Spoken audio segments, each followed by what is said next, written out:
Hey, this is Lee from Damn Terran. You're listening to Torrent This with Dando. Welcome back to Torrent This with Dando on 94.7 The Pulse. And now I'm joined on the line by a member of a Melbourne band who, after releasing their debut EP, Pet Hate, in 2010, they've gone on to create a solid reputation for themselves as being one of the best live bands in the Melbourne music scene.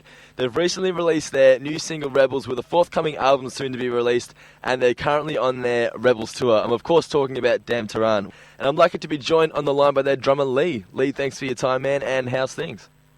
Yeah, good, Dando. Yeah, really good, man. Just, keeping fired up about the shows we've got left on the Rebels tour. So, yeah, just about to head over to Adelaide this weekend, and then we're wrapping up in Sydney at the end of May. So, yeah, keeping busy. You guys driving over? No, we're actually, we've done a little bit of driving before, but this time it's, low budget flights. Oh, okay then. So yeah, it makes it a little bit easier. Yeah. Just it can be hard to take work and find the time to drive. So yeah, we're spoiling ourselves this time. Yeah. How'd the gig go at the old bar last Saturday? Yeah, it went really well, man. Like we had good weather during the day, and then the heavens decided to rain at night. Yeah, look, we managed to pack out the room and get a really solid crowd, and I think they all really enjoyed it. It was probably one of Damn Terran's finest shows, I'd say. Okay.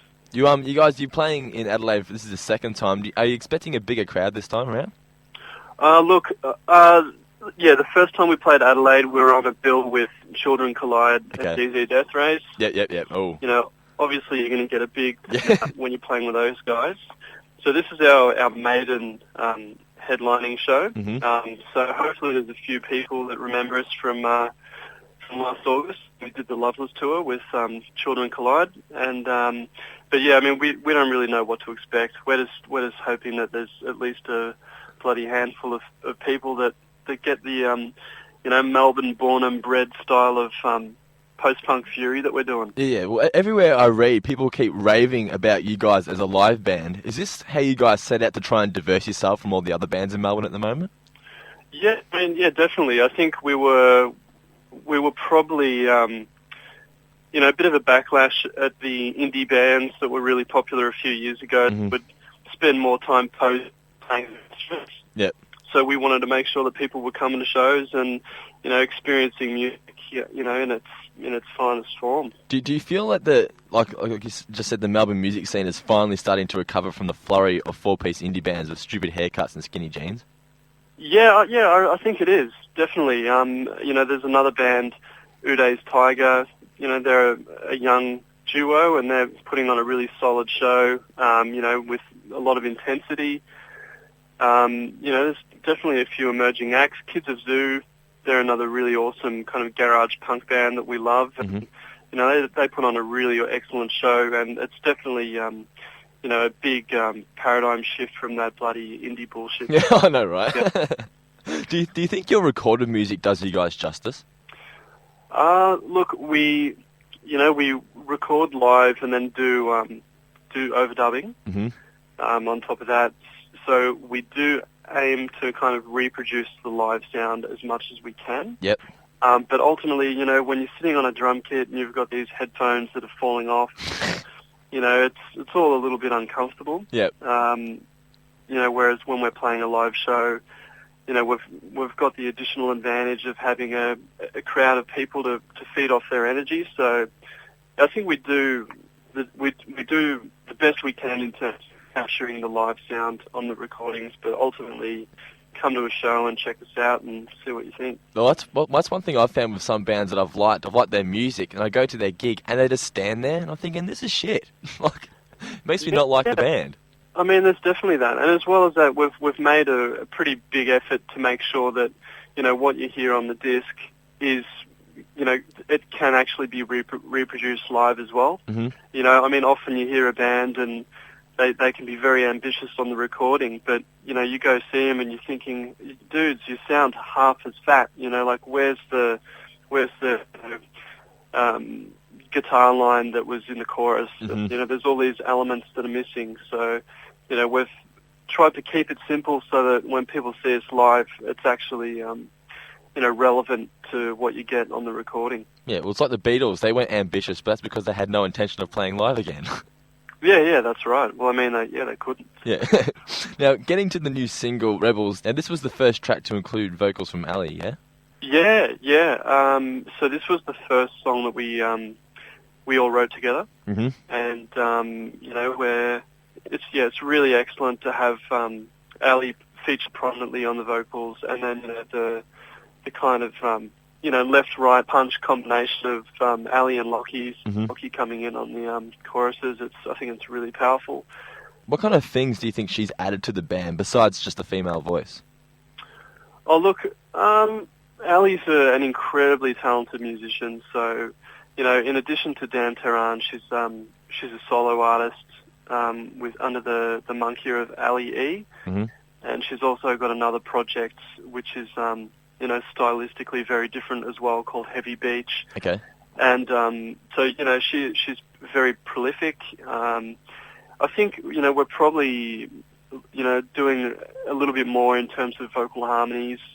You know, probably, I mean, I think the bass has definitely changed. You know, with her, you know, in the band, we're definitely getting more of a fuzzed out kind of big muff, you know, bass tone, which suits us really well. Do you guys play the big brother role when it comes to drunk guys creeping on her at gigs? Fortunately, there hasn't been much of that. Okay, then. I think Ali can look after herself. So okay, then. No worries. If any of your listeners, you know, if they think they're going to crack onto her, I'd probably watch out. Okay. It's also, the single, Rebels, has also been released on 7-inch vinyl as T-Rex's first vinyl release. Firstly, how stoked were you to be chosen by T-Rex to be their first project? And secondly, where do you think vinyl stands in the music industry at the moment? Like, would you say it'll ever be more than just a niche again?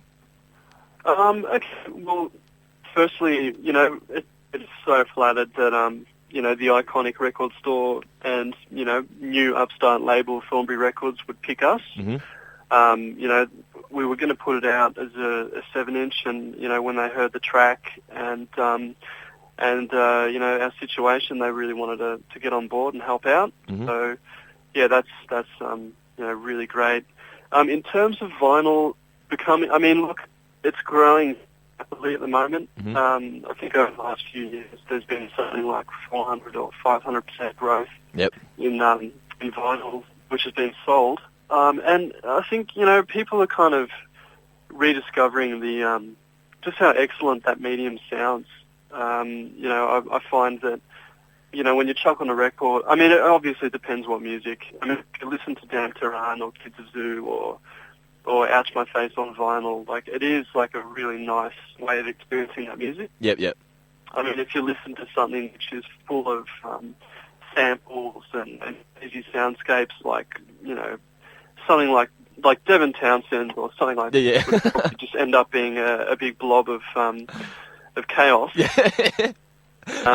But yeah, I think, look, you know, even if it is a niche, it's a really good culture to be a part of now. You know, there's so many record collectors, you know, just getting started. So it's really good. It's like my younger sister's little friends. They're just like, when I put a record on, like a Beatles record or a Stones record or something, and it crackles. They're like, but it's crackling. It doesn't sound good. And I'm like, it doesn't matter. It's how it's supposed to sound. Yeah. Oh, look, I think you know, just, you know, when you've got the crackle, I don't know, it's got a warmth to it. Yeah. Record. I like owning things too. Just like downloading, having it on my computer. Yeah, well, that's the thing. I mean, you know, as a band, you know, if we can put it, you know, like it's downloadable music. It just spreads like a virus. If people like it, they'll grab it and share it. Yeah. And I mean, in terms of having some sort of revenue stream to keep the music going, you know, to keep your ability to record and release new music, having something like vinyl, which is, you know, a little bit special, you know, having a physical item that you can actually sell to punters is awesome. So, you know, I think it'll be increasingly important for young, you know, upstart bands, you know, getting a really well-designed, you know, well-made vinyl to sell. Well, you need something so you can sign for the groupies, man. Yeah, well, I mean, you can't just, downloadable music, it's intangible. Yeah. A lot of people want to have that physical item. Yeah. Now, getting to your brother Lachlan, did you influence who your brother listened to growing up?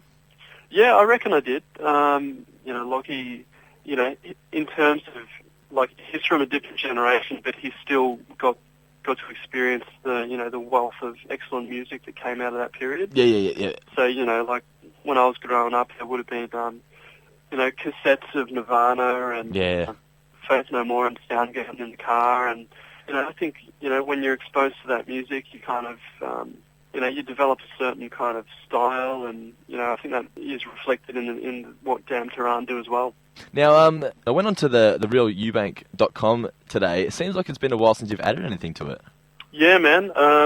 This year I've been pretty much busy with Damn Terran and haven't really had as much time as I'd like to get active. Yep. But I think, over the coming months I'll be, writing some more commentary about climate change, politics and energy.